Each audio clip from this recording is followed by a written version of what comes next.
Kung gusto mong malaman kung bakit biglang nag-trending si Bea Alonzo ngayong July, hindi ito dahil sa pelikula, hindi ito dahil sa endorsement, hindi ito dahil sa bagong negosyo.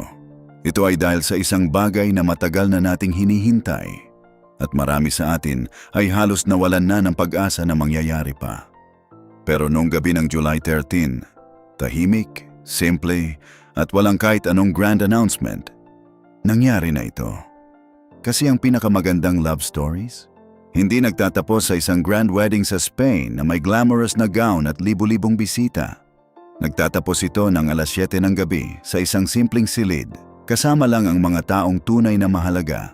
At yun ang nagbabago ng lahat ng ating iniisip tungkol sa kung paano dapat magmukhang pag-ibig.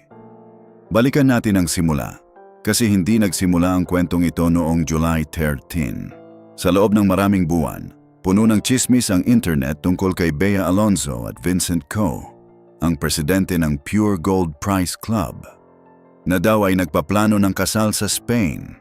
Dapat ay maringal, dapat ay glamorous, dapat ay ang uri ng kasal na magpapasabog sa buong internet. At pagkatapos, wala. Hindi natuloy ang kasal sa Spain. Nagsimulang pag-usapan ng mga tao. Nagsimulang mag-speculate ang mga netizen. At ang pinakakaraniwang teorya, may malalaking issue raw sa kanilang prenuptial agreement. Isipin mo yon, dalawang taong malinaw na nagmamahal sa isa't isa, pero ang papeles, ang legalidad, ang negosyo ng pag-ibig, humahad lang sa tunay na pag-ibig mismo. Pero ito ang hindi inaasahan ng kahit sino. Habang abala ang lahat sa pag-speculate, sa paghuhusga, sa pagsusulat ng sarili nilang bersyon ng kwento ni Bea, si Bea at Vincent ay tahimik na nagtatrabaho para ayusin ang lahat sa sarili nilang paraan. Walang press release, walang announcement, walang teaser posts sa Instagram. Dalawang tao lang na nagpasya na ang pag-ibig ay mas mahalaga kaysa sa anumang komplikasyon. Kaya naman, noong gabi ng July 13, kinumpirma ni Mayor Nancy Binay sa kanyang opisyal na Facebook page ang bagay na marami ang umaasa pero kakaunti ang naniniwala na talagang mangyayari.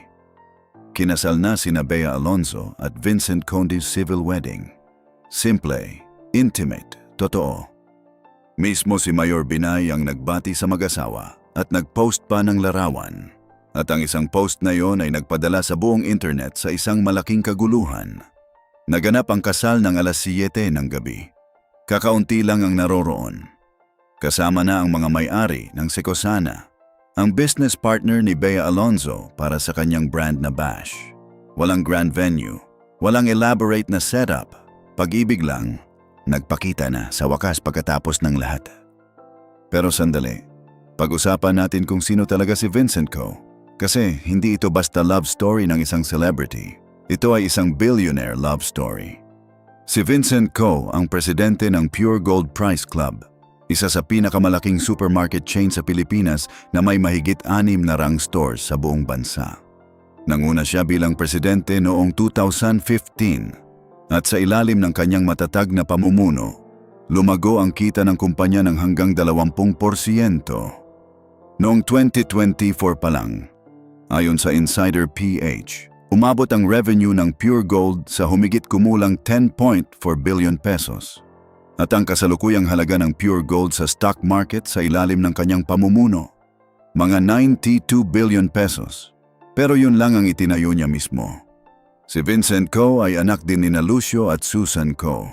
At siya ay inaasahang magmamana ng isang pamilyang imperyo na nagkakahalaga ng tinatayang 175 billion pesos sa mga assets. Hayaan mong lumubog ang numerong iyon sa isip mo sandali. 175 billion. At gayon paman, pinili ng lalaking ito na habulin si Bea Alonzo. Hindi ang kabaligtaran, siya ang humabol.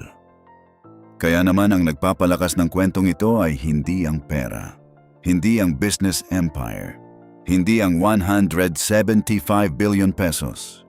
Ang nagpapalakas ng kwentong ito ay ang dinamika ng kanilang relasyon.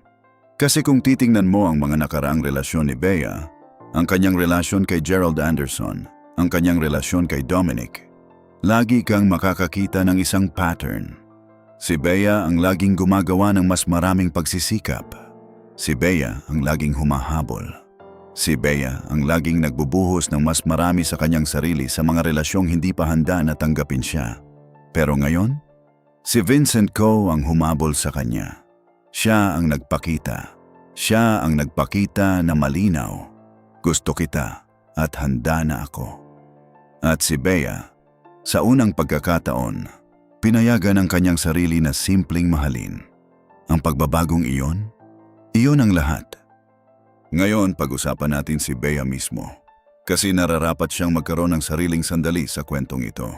Si Bea Alonzo ay tinatayang nagkakahalaga ng kahit saan sa pagitan ng 600 million hanggang 2.4 billion pesos. May mga source pa na nagsasabing hanggang 4 billion. Pangunahin dahil sa kanyang mga real estate investments, brand endorsements, film contracts, at mga negosyo. Siya ay isa sa mga nangungunang nagbabayad ng buwis sa bansa. Nagtayo siya ng sariling bahay, nagtatag ng sariling negosyo, naglakbay sa sarili niyang mga tuntunin, nagbigay ng maayos para sa kanyang pamilya. Ito ay isang babaeng hindi kailangang mag-asawa. Pinili niya ito, at ang pagkakaibang iyon ay mas mahalaga kaysa sa naiisip ng mga tao. Pero ang mga basher, marami silang masasabi. Matanda na siya para mag-asawa. Masyadong mapili. Hindi na siya makakahanap ng tamang isa. Pera lang ang hinahabol niya. Ang internet ay maaring maging brutal, lalo na sa isang babaeng tumangging mag-settle. At si Bea Alonzo ay tumangging mag-settle sa napakatagal na panahon. Kaya naman, nang lumabas ang balita noong July 13, ang mga parehong basher na nagsabing hindi siya mag-aasawa ay biglang naging tahimik. At ang natitirang bahagi ng internet, nagdiriwang sila. Bumaha ang mga komento. Happy feeling no, once you are finally married. What matters is that you both chose each other. It's a lifetime commitment. Sorry to all the bashers. Kasi iyon ang nangyayari kapag hinintay mo ang tamang tao. Kapag tumigil kang mag-settle. Kapag tumigil kang humabol sa mga taong hindi pa handa para sa iyo. Kapag pinayagan mo na ang iyong sarili na mahalin sa paraang nararapat sa iyo. May paraan ang sansinukob para gantimpalaan ang pasensya. Alam mo ba kung ano ang naalala ko sa buong kwentong ito? Ang wedding episode ng Sex and the City. Si Carrie Bradshaw, glamorous na damit, grand venue, lahat ay nanonood. At halos hindi natuloy ang kasal dahil naging masyadong malaki, masyadong marami, masyadong nakakalula. Pero sa huli, natuloy ito, simple, tahimik, sa sarili nilang mga tuntunin. Iyon mismo ang ginawa ni Bea at Vincent. Ang kasal sa Spain, ang grand na plano, hindi natuloy. At marahil iyon ang punto. Marahil sinasabi ng sansinukob, alisin ang lahat. Walang grand venue, walang elaborate na gown, walang espektakulo. 2 tao lang, alas 7 ng gabi, civil wedding. At isang pagmamahal na sapat ang pasensya para hintayin ang tamang sandali. Pero narito ang mas malalim na katotohanan na hindi talaga pinag-uusapan ng kahit sino. Gaano man kayo magmahal sa isa't isa. Gaano man karaming pagsisikap ang iyong gawin. Gaano man karaming beses kang magpakita. Kung ang kabilang tao ay hindi pa handa para mag-asawa, walang mangyayari. Hindi mo maaaring pilitin ang pagiging handa. Hindi mo maaaring gumawa ng commitment. Hindi mo maaaring mahalin ang isang tao para maging handa sila para sa isang habang buhay na buhay kasama ka.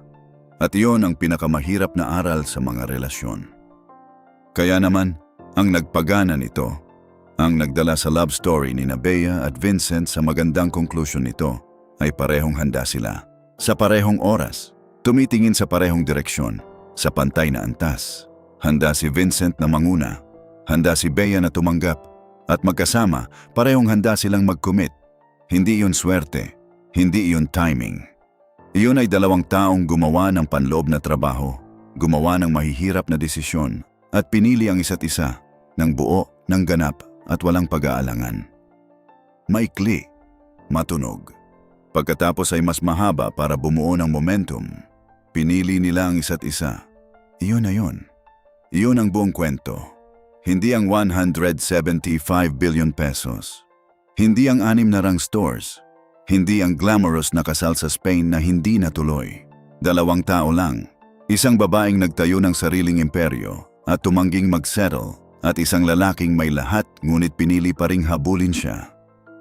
Nagpasya na ang pag-ibig ay mas mahalaga kaysa sa pride, mas mahalaga kaysa sa ego, mas mahalaga kaysa sa anumang prenuptial na komplikasyon na sinubukang tumayo sa kanilang daan. At kung ikaw ay nagbabasa nito ngayon, marahil ikaw ay nasa isang panahon kung saan ang pag-ibig ay pakiramdam na komplikado. Marahil ikaw ang laging humahabol. Marahil ikaw ang laging nagsisettle. Marahil ikaw ang laging nakikinig sa mga taong nagsasabing masyadong matanda ka na, masyadong mapili, masyadong marami. Hayaan ang kwento ni Bea na maging paalala mo. Ang tamang tao ay hahabulin ka. Ang tamang tao ay magiging handa. Ang tamang tao ay magpapakita. Hindi dahil pinilit mo sila, kundi dahil tunay nilang gusto.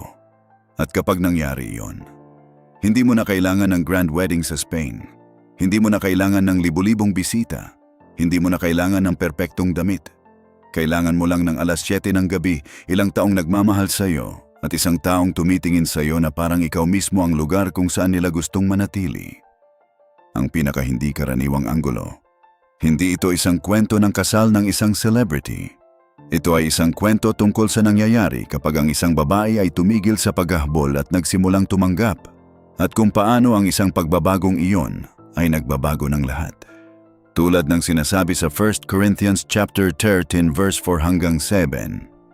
Ang pag-ibig ay matiyaga. Ang pag-ibig ay magandang loob. Hindi ito naiinggit. Hindi nagmamapuri. Hindi nagmamalaki. Hindi ito gumagawa ng mga bagay na hindi nararapat. Hindi ito naghahanap ng sarili niyang kapakinabangan, hindi ito nagagalit ng walang dahilan, hindi ito nag-iisip ng masama. Hindi ito nagagalak sa katampalasanan, kundi nagagalak sa katotohanan.